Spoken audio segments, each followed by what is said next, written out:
जयप्रकाश नारायण भारतीय स्वतंत्रता सेनानी और राजनेता थे। उन्हें 1970 में इंदिरा गांधी के विरुद्ध विपक्ष का नेतृत्व करने के लिए जाना जाता है।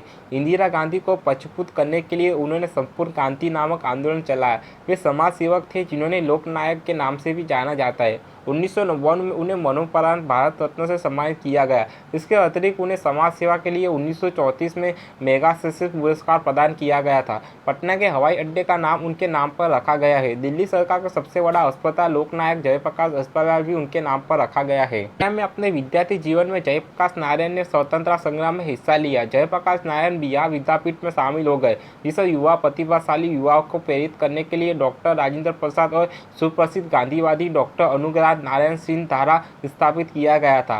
गांधी जी के एक निकट सहयोगी रहे और बाद में बिहार के पहले उप मुख्यमंत्री सत्ता वित्त मंत्री रहे। वे 1922 में उच्च शिक्षा के लिए अमेरिका गए, जहां उन्होंने 1922 से 1929 के बीच कैलिफोर्निया विश्वविद्यालय, बर्कली, विकासाना विश्वविद्यालय में समाजशास्त्र का अध्ययन किया।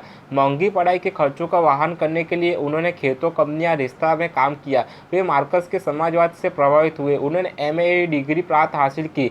उनकी माताजी की तबीयत ठीक न होने के कारण वे भारत वापस आ गए और PhD पूरी ना कर सके। जयप्रकाश नारायण का जन्म बिहार के सीताबा दियार में 11 अक्टूबर 1902 को एक चितागुप्ता वंशी कार्यस्थ परिवार में हुआ था। बिहार पूजा किशोर प्रसाद की पुत्री प्रभावती के राजा साथ इनका विवाह अक्टूबर 1920 में हुआ था।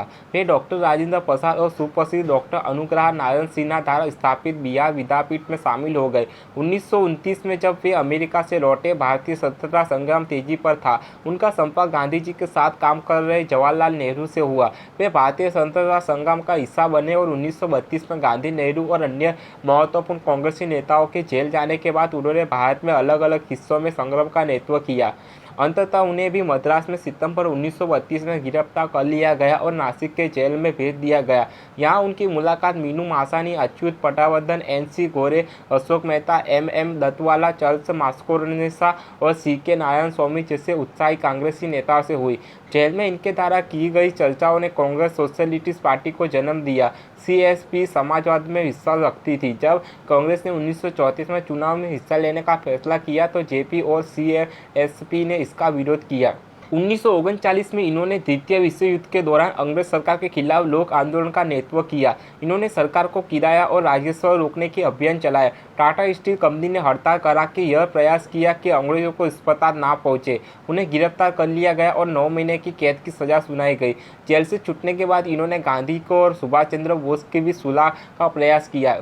उन्हें बंदी बनाकर मुंबई की अथर जेल और दिल्ली के कैंप जेल में रखा गया। 1942 में भारत छोड़ो आंदोलन के दौरान वो हजारीबाग जेल से फरार हो गए।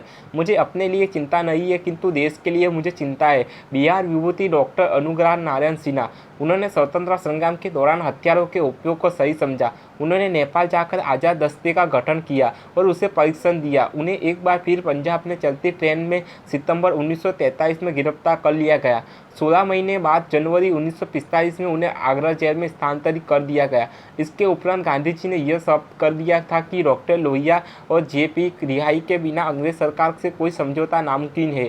दोनों को अप्रैल 1946 को आज़ाद कर दिया गया। 1948 में उन्होंने कांग्रेस के समाजवादी दल का नेतृत्व किया और बाद में गांधीवादी दल के साथ मिलकर समाजवादी सोशलिस्ट पार्टी की स्थापना की।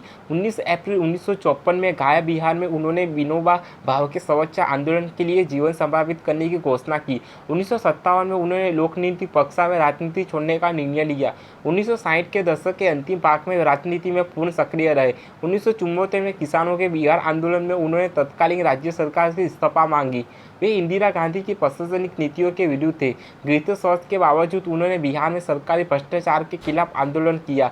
उनके नेतृत्व में पीपुल्स फ्रंट ने गुजरात राज्य का चुनाव जीता। 1975 में इंदिरा गांधी ने आपातकालीन घोषणा की, जिसके अंतर्गत JP सहित 200 से अधिक विरोधी नेताओं को बंदी बनाया गया और प्रेस पर सेंसरशिप लगा दी गई। जेल में JP की तबीयत और भी खराब हुई। 7 महीने बाद उनको मुक्त कर दिया गया। 1977 में JP के प्रयास और एकजुट विरोध पक्ष ने इंदिरा गांधी को चुनाव में हरा दिया। जयप्रकाश नारायण का निधन उनके निवास स्थान पटना में 8 अक्टूबर 1979 को हृदय की बीमारी और मधुमेह के कारण हुआ। उनके सम्मान में तत्कालीन प्रधानमंत्री चौधरी चरण सिंह ने 7 दिन के राष्ट्रीय शोक की घोषणा की थी। उनके सम्मान में कई हजार लोग उनकी शोक यात्रा में शामिल हुए। 5 जून के पहले छात्र युवक की कुछ तत्कालीन मांगे थी जिन्हें कोई भी सरकार जीत ना करती हो तो आसानी से मान ना सकती थी। लेकिन 5 जून को जेपी ने घोषणा की कि भ्रष्टाचार मिटाना, बेरोजगारी दूर करना, शिक्षा में क्रांति लाना आदि ऐसी चीज़ें जो आज की अवस्था से पूरी नहीं हो सकती, क्योंकि वे इस अवस्था की है उपज है। वे तभी पूरी हो सकती है जब संपूर्ण व्यवस्था बदली जाए और संपूर्ण व्यवस्था के परिवर्तन के लिए संपूर्ण क्रांति आवश्यक हो। संपूर्ण क्रांति का आह्वान उन्होंने श्रीमती इंदिरा गांधी की सत्ता को उखाड़ फेंकने के लिए किया था। लोकनायक ने कहा कि संपूर्ण क्रांति में सत्ता क्रांति शामिल है। राजनीतिक, आर्थिक, सामाजिक, सांस्कृतिक, बौद्धिक, शैक्षणिक व आध्यात्मिक क्रांति, इन सत्ताओं का क्रांतियों को मिलाकर संपूर्ण क्रांति होती है। संपूर्ण क्रांति की तपिश इतनी भयानक थी कि केंद्र में कांग्रेस को सत्ता से हाथ धोना पड़ गया। जयप्रकाश नारायण, जिनकी हुंकार पर नौजवानों का जत्था सड़कों पर निकल पड़ता था, बिहार से उठी संपूर्ण क्रांति की चिंगारी देश के कोने कोने में आग बनकर भड़क उठी। जेपी के नाम से मशहूर जयप्रकाश नारायण घर घर में क्रांति का पर्याय बन चुके थे। लाला मुन्नी चौबे, लालू प्रसाद, नीतीश कुमार, रामविलास पासवान और फिर सुशील मोदी, आज के सारे नेता उसी छात्र युवा संघर्ष वाहिनी का हिस्सा थे।